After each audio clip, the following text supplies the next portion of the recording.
ಮೆಚ್ಚಾರೆ ಕಾತಂಗಿಯೇ ನನ್ನ ತಮ್ಮಂದಿರಿಗೂ ಒಳ್ಳೆಯದು ಬೋಧೆಯ ನನ್ನ ಹೆಸರು ಪುಟ್ಟರಾಜ್ ಮುಂದಿನ ತರಗತಿಯಲ್ಲಿ ಇಂದು ನಾನು 75ನೇ ಸ್ವತಂತ್ರ ದಿನಾಚರಣೆ ಒಂದೆರಡು ಮಾತುಗಳನ್ನು ಹೇಳಬಯಸುತ್ತೇನೆ.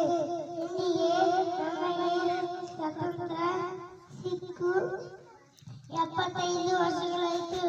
ಅಂದರೆ ಆಗಸ್ಟ್ 15, 1947ರಂದು ಬ್ರಿಟಿಷರಿಂದ ಸ್ವಾತಂತ್ರ್ಯ ದೊರಕಿತು. ಈ ಹಬ್ಬಕ್ಕಾಗಿ ಅನೇಕ ಮಹನೀಯರು ಪ್ರಾಣ ತ್ಯಾಗ ಮಾಡಿದ್ದಾರೆ.